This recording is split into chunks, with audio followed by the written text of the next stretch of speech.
Hey guys, how you doing? And today we're going to be showing you a tutorial on how to generate tons of power from lava via the Nether.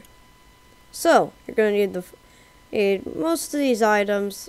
Some of these items are a bit optional, like you can use any kind of conduit system you want.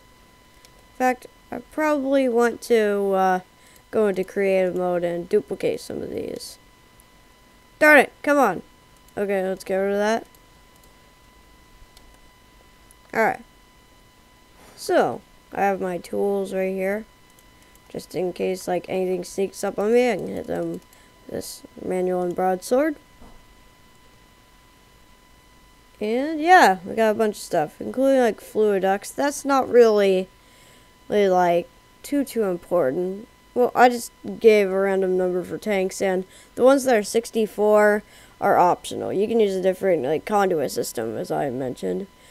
You can, well, I mean, like the amount varies on what you need to use. For example, you can use a few magmatic dynamos, or you can go big or go home. That's like, I guess that's what I'm gonna do. So, let's get all this stuff into our inventory, and I'll show you how to set things up. Alright, so first thing that you need to do is build your Nether portal. This is vanilla mechanic. You probably already know how to do this. If you don't, it's built like that, I guess. I don't know. But building a Nether portal is pretty easy. That's just something to know.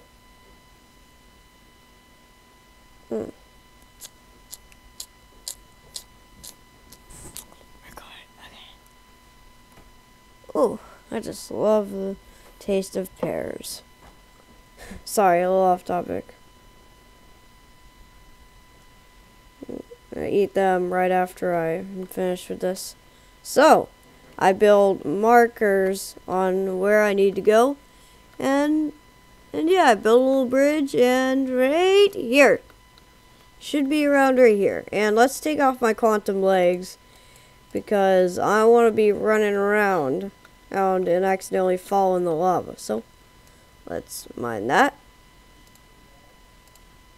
Okay, let's take my manual and sword real quick, and let's place down our pump. Actually, we need that block for a second. Okay, and then let's break that block. Alright, so you don't have to do redstone engines for this, but I recommend it since they cost nothing. Your pump will be kind of slow, but seriously, free power. But you could also set up a way to wait, let me duplicate these. You can also set up a way to power this pump with its own lava that it gets, but I'm not going to show you that in this video.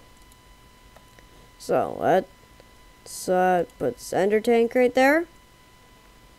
And I forgot to mention, I'm not going to show you any recipes because that would just be plain annoying.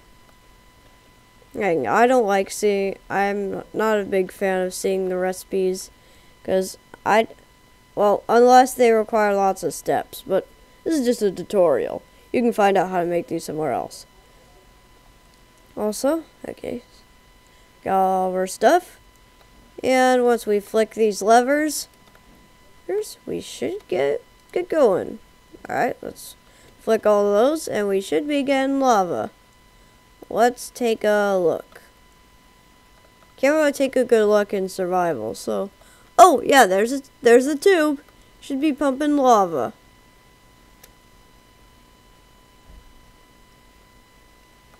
Huh?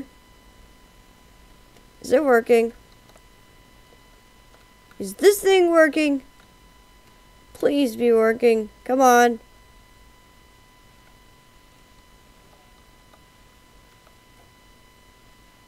Should be... Oh. I think it's still extending. Oh, I might have to wait a little bit.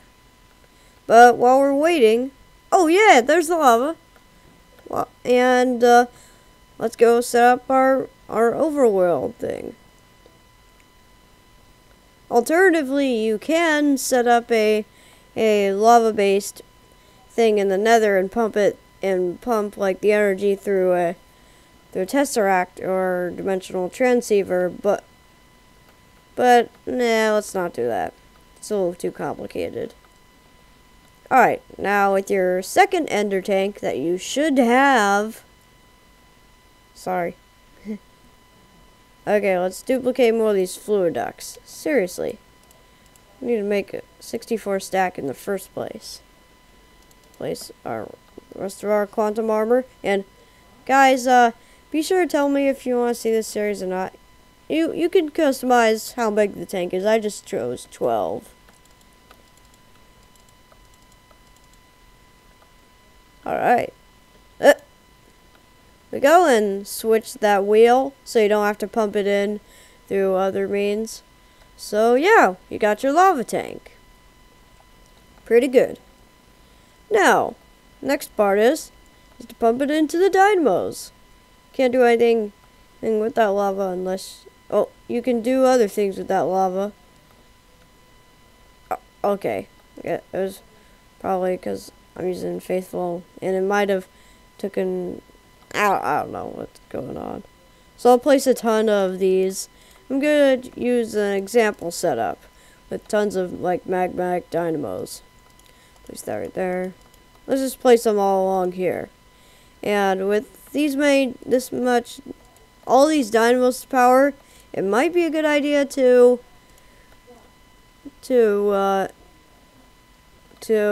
upgrade your lava pump system. It's just some advice.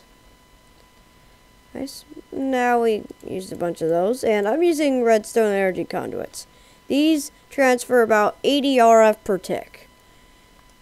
And if you don't know what that is, that's thermal expansion's power system. So, but I'm just using redstone energy conduits as an example. You could probably use leadstone energy conduits because it would be their max power, but I'm just using these for an example.